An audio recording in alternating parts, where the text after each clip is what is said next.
everybody. So yesterday I had the chance to see the new film, The Gods of Egypt.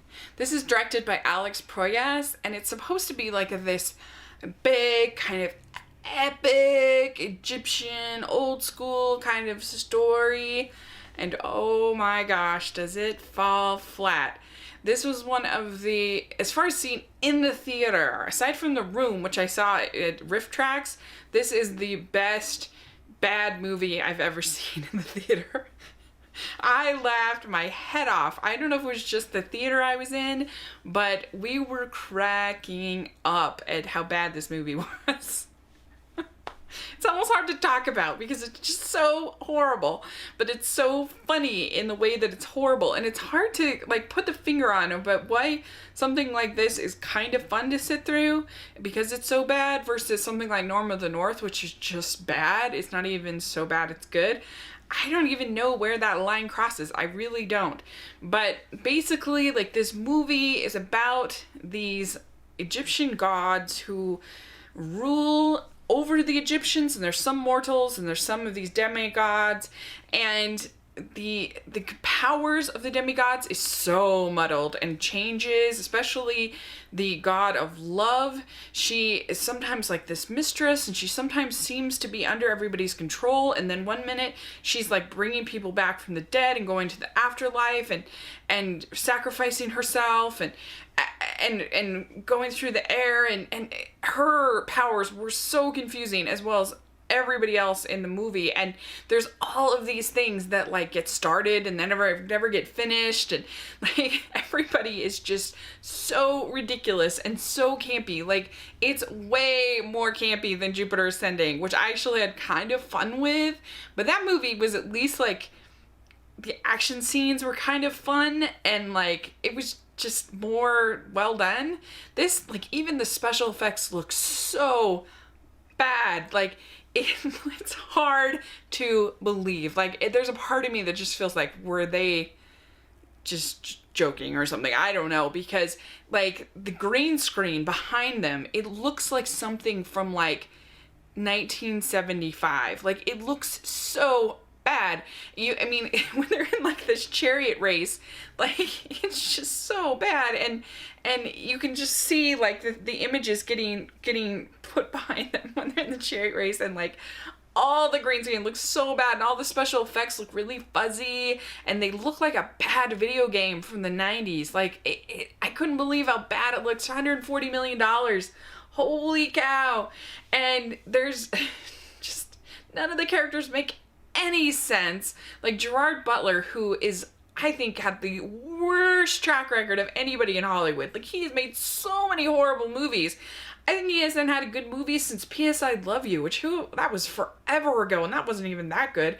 Oh my gosh, and he's so bad in this. He's like this bad guy named Set, but like his powers are very mysterious, but he like gets other gods' powers, and then he it's kind of, it's like the bad guy in Kung Fu Panda 3, but like way less developed and way less coherent and way worse. Like, holy cow.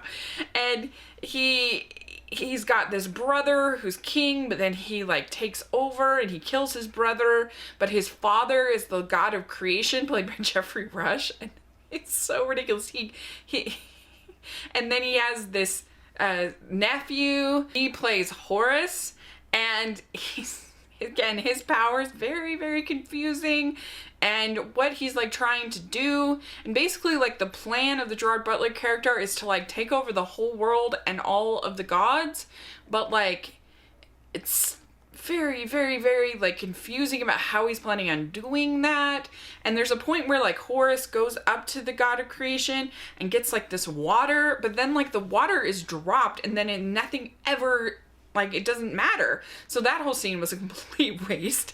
And they end up in all of these places that, like, you're like, why were we here? What is going on? How did they get here? Like, Chadwick Boseman plays the god of wisdom, and he's so bad. And he's so smart, and that he needs, like, thousands of him. Like, there's tons of him around, which is horribly done special effects wise, but he does nothing for the story. Like, he's just kind of there saying like, yes sir, yes sire, no sire, and he doesn't, there's no reason that they went to get him. Like the whole, oh my gosh, it's so bad. Like I just couldn't believe how bad it was. It was so bad. And then there's this couple that's this mortal couple, and all of the women in this movie are either to sacrifice, they're there to sacrifice themselves for the males, or to have sex with them. Like that's the only reason that any of them are there. And it's so bad. I couldn't believe it. There's this couple that are in love, and then she dies, and so he has to go on the epic quest, and he's basically like Aladdin. So like he has to steal the eyes of Horus to get them back so that he can be strong enough to fight off Zed.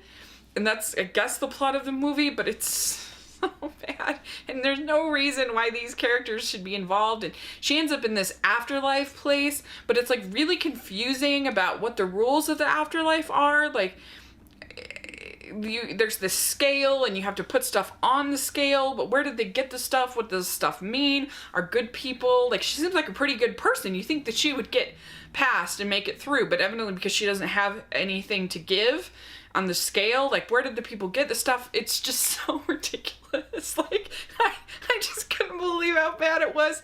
And like the dialogue is horrible, the special effects are horrible, but I laughed really hard. So I can't say, like, if you just want something really silly and you just want to laugh, then you probably have a pretty good time at this film. Like, you probably will. So it's definitely an F. There's no doubt about it. It is an F. It is a horrible movie, but it is kind of an entertainingly bad one. I would say this one kind of crosses that line into The Happening or The Room or that kind of territory. So if you see Gods of Egypt, put in the comment section. Let me know what you think. and please subscribe, and I will talk to you later. Bye.